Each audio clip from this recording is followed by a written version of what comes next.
What's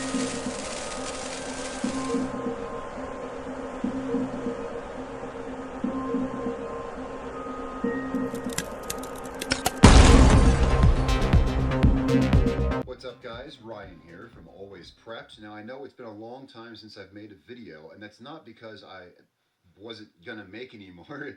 No, by no means. There's a lot more to come. It's because I was so focused on my main channel, Dark Dally, which is my sole source of income.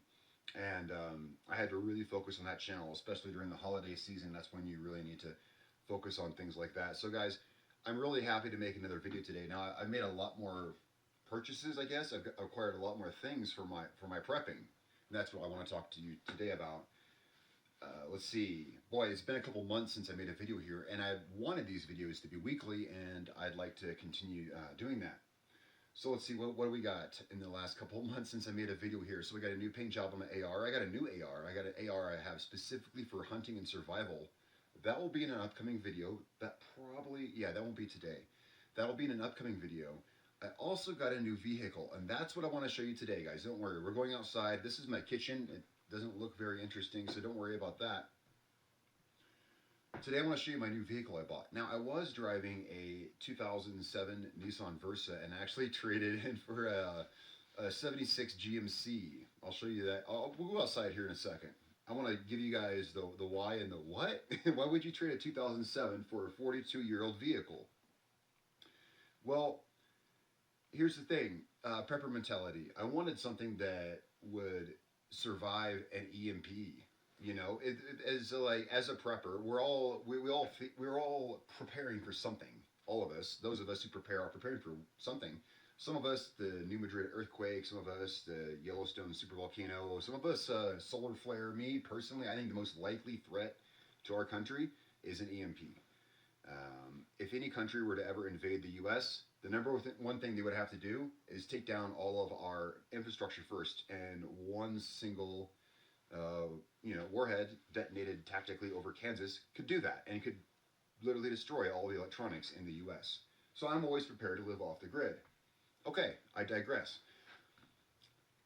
So I wanted a pre-1980 vehicle, which has no electronics on it.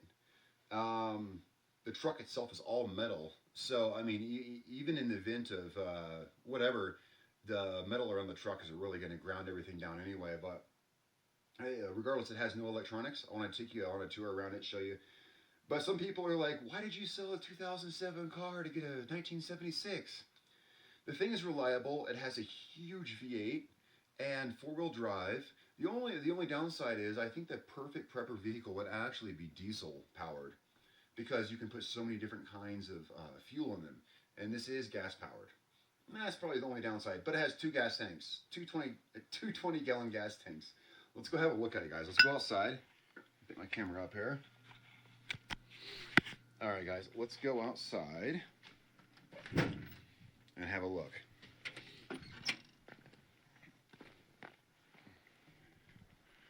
All right, so here we go. My 76 GMC. I don't know if you can see the badging right there. Yeah, you can. Yeah, it's got a 400 V8. That's 6.6 liters. It's got, we got 8,000-pound Warren winch right here.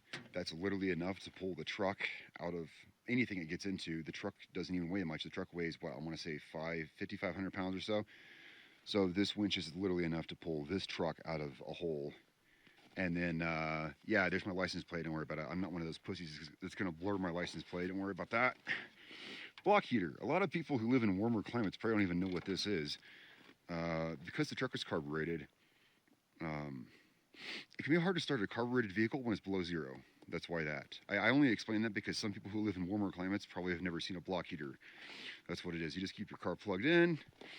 Now, there's a lot of great things about vehicles of antiquity like this. One of those great things is, let me back up here. One of those great things is that you can pop the hood from outside, like literally. There we go. I had to use my other hand. All right, and the hood stays open without a goddamn prop rod. That's what I love about these old vehicles. You can just pop the hood, pop it up. Yeah, nothing special in here. In fact, this needs a little bit of TLC. We got a, I want to say it's a 2-barrel, or is it a 4-barrel carburetor? I could pop the air cleaner cover off, but I'm just not, I don't feel like it right now. I forget what kind of carburetor comes with this. The engine's pretty dirty. A lot of these rubber hoses probably need replacing after this long, and that's definitely something that you want to pay attention to, because definitely check your rubber hoses and rubber fittings. Oh, well, you guys know I used to be a mechanic. Check your rubber every few years. As this truck is 42 years old, some of this probably needs replacing, and that's something we'll get to. The battery is new, and I want to have a spare. I do plan to have a spare. There's a lot of plans I have for the truck. I just picked this up, and it's a real bargain. And I'm going to show you guys some of the really cool stuff about this truck that makes it so cool. Sorry about the loud. You got to slam those old hoods. Let's have a look. Yeah, she ain't pretty, but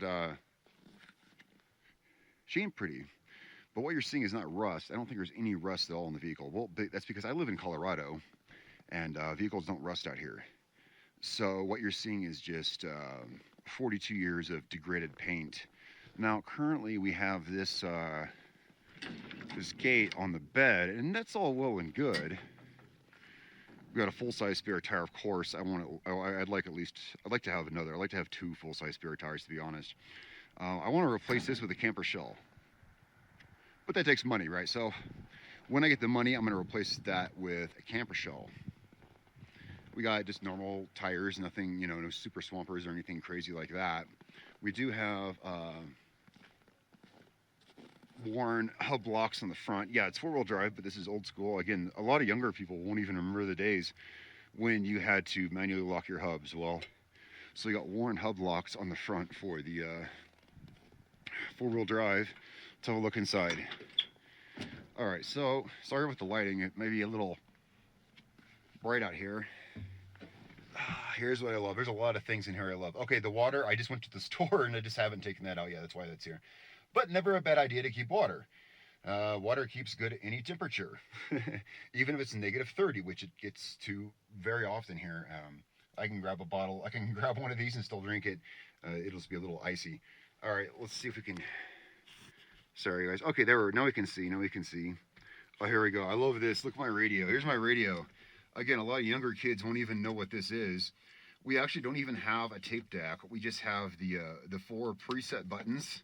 We actually have an eject button right here, but there's no tape deck. I think it's funny. We only have 2 knobs, volume and tuning. I love it. Oh yeah, so we have 2 gas tanks. I love that. This has 2 20-gallon gas tanks.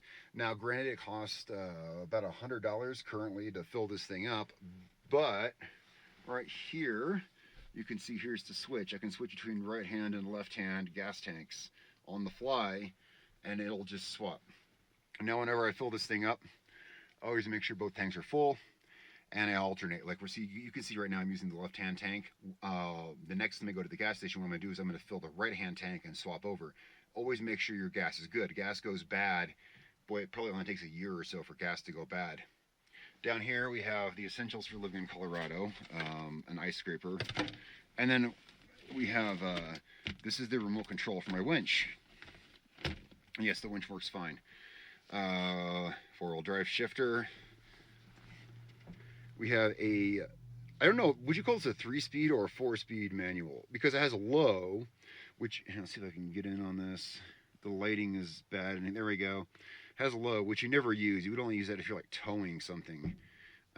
So 1, 2, 3. So it really only needs 3 gears, and in fact, you can actually start from a stop in 2nd gear.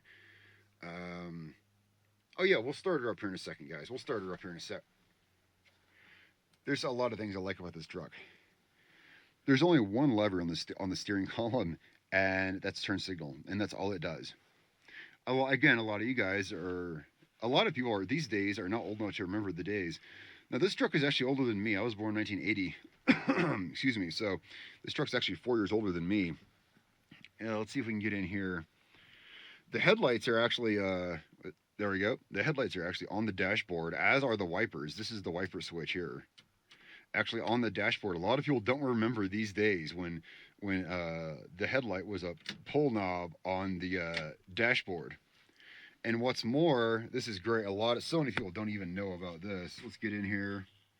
Okay, we got this style e-brake, which is it's a pedal e-brake, and then we also have the pedal brake knob right here. That's how people used to toggle their brights on and off. If you guys didn't know, before they were on the steering column, they were down there. It's really easy to hit, actually, with your foot. I think it's really nice. Nothing else really to see in here. Let's have a listen at her. And yeah, guys, I bought this truck. Here. I bought this truck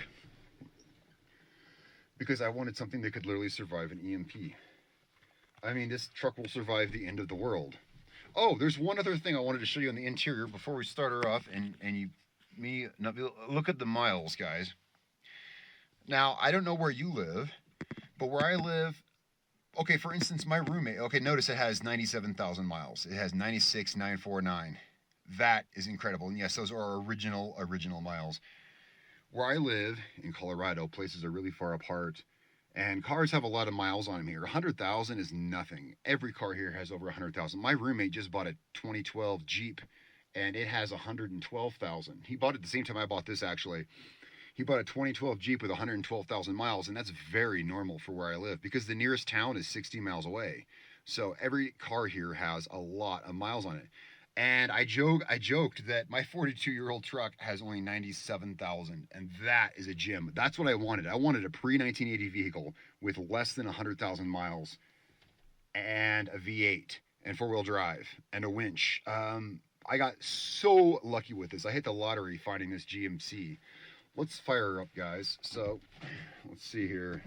Get her neutral. And, oh, hey, let's get the keys. Oh my God, blooper. I forgot the keys. Yeah, that's another thing. Like many old vehicles, there we go. Like many old vehicles, this vehicle actually has two keys. It has a door key and an ignition key. Whoops. I'm sorry, I got sun glare here. There we go. I got a door key and an ignition key. And yes, it came that way. They're both stamped GM on them. That's how cars used to be. Cars used to have multiple keys. That's probably another culture shock for millennials who have never seen an old, I mean, no offense to anyone who's younger. I'm just saying, this is an old vehicle. So let's start her up.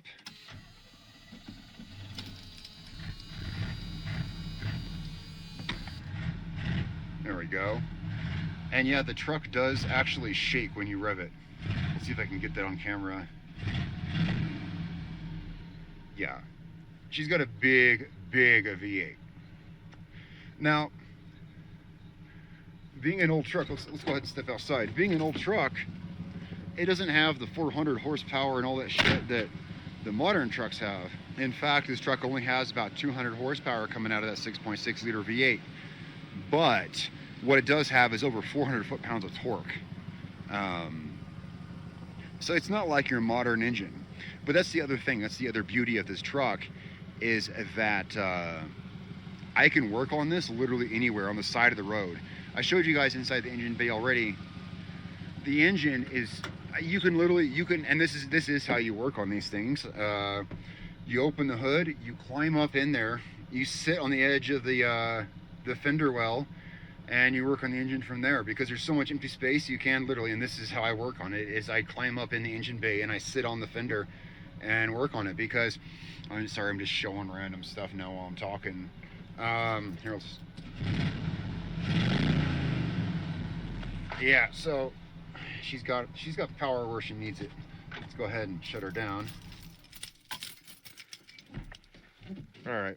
Oh yeah, crank windows. You guys remember those?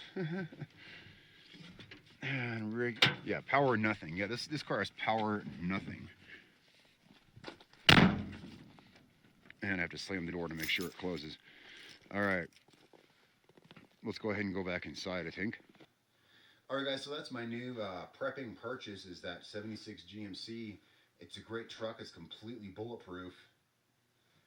Four-wheel drive, 2 gas tanks. Yeah, it has over 400 foot-pounds of torque. It has a towing capacity of about 12,000 pounds. It has an 8,000-pound winch on the front. So there's really not much more. I don't think there's much more I could ask for other than diesel. My perfect prepper vehicle would be a surplus military Humvee. But the one thing with those, there is one small problem with those, and that's that you have to make sure when you buy them because they get used. Well, you guys know about that.